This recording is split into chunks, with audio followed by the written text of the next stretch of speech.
বন্ধুরা, জীবনের সহজ পাঠ চ্যানেলে তোমাদের স্বাগত। নতুন একটা দুপুরে তোমাদের সাথে কথা বলতে চলে এলাম। আজকে সকাল থেকে একদম সময় পাইনি। দুপুরবেলা খাবার আগে একটু মাছের ডিম ছিল ফ্রিজে, তা সেটাকেই একটুখানি বড়াটা গরম গরম ভেজে নিচ্ছি। তরকারি করব না, পেঁয়াজ কাঁচা লঙ্কা কুচিয়ে বেসন দিয়ে। তা যাই হোক, দুপুরে খাওয়া দাওয়ার পর একটু রেস্ট সেভাবে হয় না, তাও একটু গাটাকে এলিয়ে দিয়ে বিছানায়।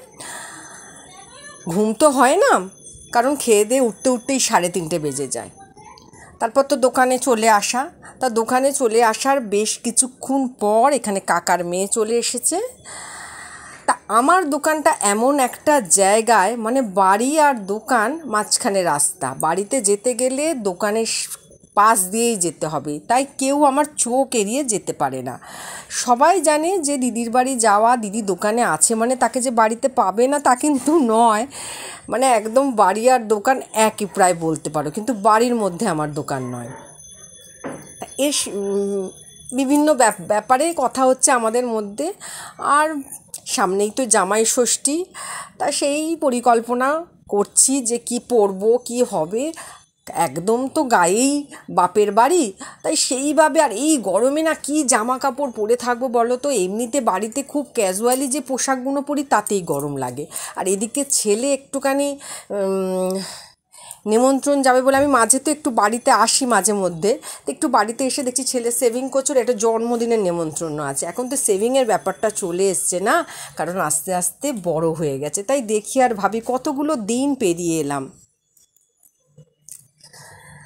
তারপর তো আর আসার সময় পাইনি, দোকানেই ছিলাম। একদম রাত্রিবেলা খাওয়া দাওয়া সেরে বাসনপত্র মাজা ধোয়ার মাধ্যমেই আবার তোমাদের সামনে চলে এলাম। রাত্রিবেলা যত রাতই হোক না কেন, জানো তো, দোকান বন্ধ করে বাড়িতে এসে খাওয়া দাওয়া করে উঠতে উঠতে প্রায় 12টা বেজে যায়। 11টায় তো দোকানই বন্ধ করি। তাই সব গুছিয়ে গাছিয়ে রাখতে অনেকটা সময় হয়ে যায়, কিন্তু তবু আমি যত রাতই হোক না কেন এঁটো বাসন কিন্তু ফেলে রাখি না।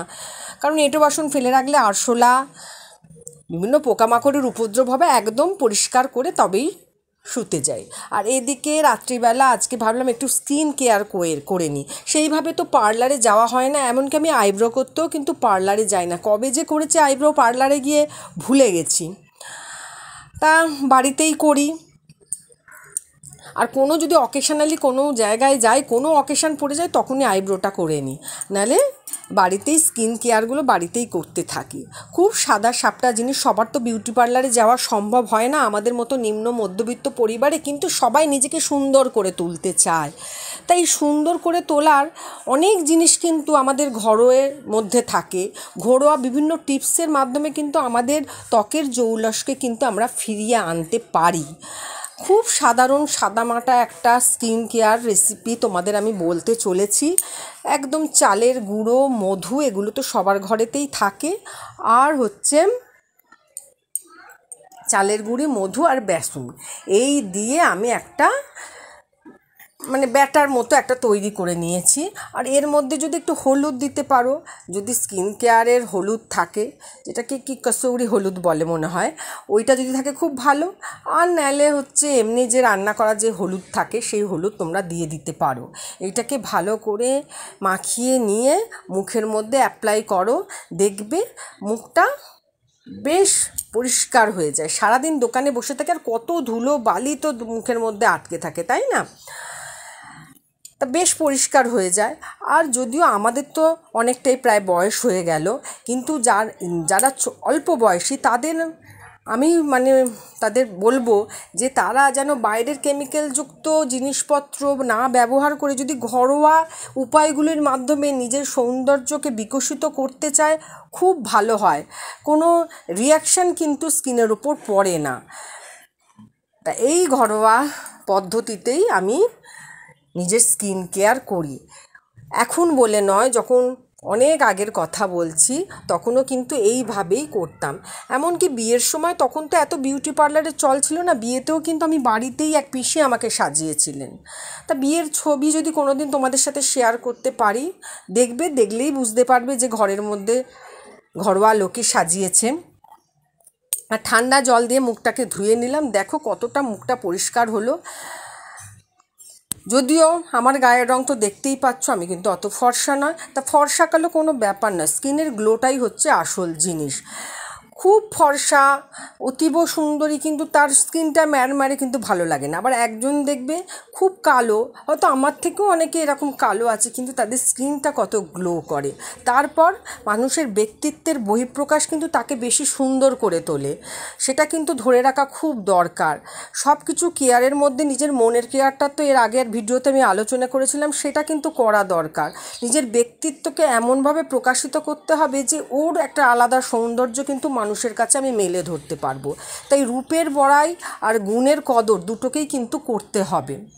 তা রূপ তো আমার হাতে নেই, ভগবান প্রদত্ত, সুতরাং সেটা নিয়ে গর্ব করে কোনো লাভ নেই। সেটাকে আমরা শুধু একটু ঘষে মেজে একটু পরিষ্কার করে নিতে পারি, আর কিছুই নয়। এরপর সারাদিন যে চুলটা একদম টঙে তুলে এঁটে শুটে বাঁধা থাকে, সেই চুলটাকে তো আমি একদম আঁচড়াবারও সময় পাই না, তাই রাত্রিবেলায় একটু আঁচড়ে নিচ্ছি। কারণ চুলটা অনেক আমার, মানে কি বলবো, এই চুলটা প্রায় চলে গেছিলো কি, তোমরা তো জানোই যারা ভিডিও দেখে থাকবে, চুলটা আমার ছিলই না, আবার নতুন করে হয়েছে। সেই চুলের পরিচর্যা তো আমাকে করতে হবে, কিন্তু সেইভাবে কি আর সময় পাই? ওই যতটুকু সময় পাই যে একটু আঁচড়ে রাখা আর এই সপ্তাহে একবার শ্যাম্পু করা, এই হচ্ছে আমার চুলের কেয়ার। আসলে ভগবান যদি দেয় না, তখন আর কোনো কেয়ার করতে হয় না, তখন এমনি এমনিই সেটা হয়। আর যখন যেটা না থাকার না, তখন হাজার কেয়ার করেও সেটা থাকে না। তাই এটুকুই বলতে হয় যে ঈশ্বর যদি দেন, তাকে খুব সুন্দরভাবে কোনো কেয়ার না করেই রাখা যায়। তবুও করতে হয়, পরিষ্কার পরিচ্ছন্ন থাকতে হয়, তাই থাকা। আর দেখো স্কিনটা আমার এইভাবে স্কিন কেয়ার করে কিন্তু কোনো দাগ বা ব্রণ কোনো সময়ই আমার কিন্তু কোনো দিনই হয়নি। এখন তো হবার নয়, কিন্তু যে সময় হবার ছিল সেই সময়ও হয়নি। আর এদিকে ছেলে জন্মদিনের অনুষ্ঠান থেকে অনেকক্ষণ আগেই চলে এসছে, ও কিছু ছবি তুলেছে সেখানে, তা সেইগুলো দেখার জন্যই বারবার ধরে ডাকছে। আসলে মাকে সবাই সব কিছু আগে বলতে চায়, মায়ের মতো ভালোবাসা আমার মনে হয় আমার দিক থেকে বিচার করে যে মা বলতে পারি যে মায়ের ক্ষমতা বা মায়ের মমতা যে কতটা, সেটা আমি রিয়ালাইজ করি। মায়েদের মতো সাহসী আর কেউ হয় না, আর মায়েদের মতো এত উজাড় করা ভালোবাসা, এত নিঃস্বার্থ ভালোবাসা কেউ দিতে পারে না। যাই হোক, ও আমাকে ডাকলো, আমিও গিয়ে বসে একটু দেখতে থাকলাম। তা যাই হোক, সারা দিনটা এইভাবেই কাটলো। খুব ভালো থেকো, সবাই সুস্থ থেকো, টাটা।